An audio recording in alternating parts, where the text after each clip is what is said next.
म्हणून आपण संत साहित्याच्या बद्दल जेव्हा बोलतो किंवा संत ज्या नरसी नामदेवापासून आम्ही निघालो किंवा नामदेव जे होते संत नामदेव इतक्या काही गोष्टी सांगतात. त्यांना झाडाच्या बद्दल ते बोलतायत, इतक्या झाडाची उदाहरणं जवळपास 25 अभंग असे आहेत की ज्या अभंगामध्ये झाडाबद्दल, वेगवेगळ्या संगीताबद्दल, संगीतातल्या रागाबद्दल ते बोलतायत, अनेक गोष्टीबद्दल बोलतायत.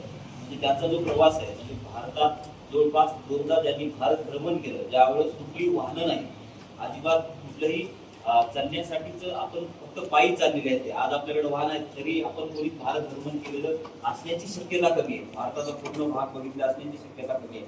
आणि नामदेव त्या काळात 2दा भारत भ्रमण करतात. एकदा ज्ञानेश्वर त्यांच्यासोबत होते आणि एकदा त्यांनी स्वतः केलेला आहे. पंजाबमध्ये जवळपास शीख जे आहेत त्यांचा धर्मग्रंथ जो आहे त्या ग्रंथ साहेबांमध्ये जवळपास 61 अभंग त्यांचे आहेत.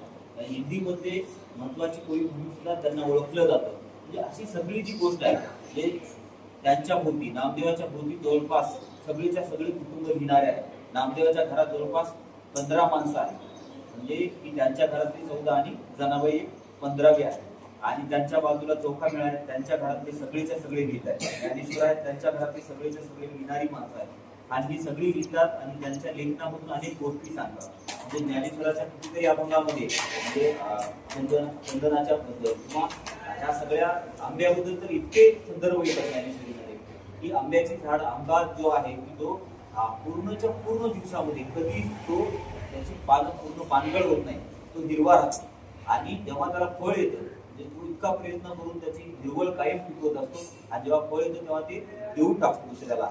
म्हणजे हे जे आहे देण्याची जी वृत्ती आहे ती त्या ज्ञानेश्वरीवर तुम्हाला सगळीकडे दिसते. आणि नामदेवाच्या अभंगामध्ये तर इतक्या गोष्टी आहेत की जात धर्म पंथ या सगळ्या पलीकडे आपल्याला पाहता आलं पाहिजे.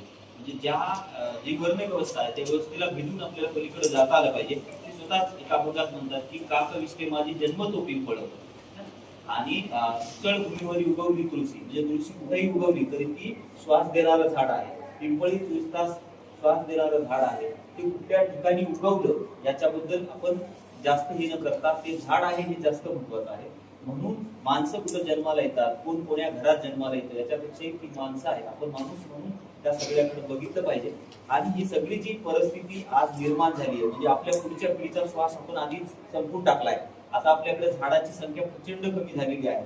म्हणजे ज्या वनामध्ये आपण राहत होतो ती वनाच्या वन जवळपास संपत चाललेली आहे. आणि आपण जे खत वापरतो त्या खतातून अनेक गोष्टी नष्ट होत चालल्या, जीवजंतू नष्ट होत आहेत. आणि ते नवीन काहीतरी सृजन आहे म्हणजे आपल्याला सगळं काही देते ती माती आहे.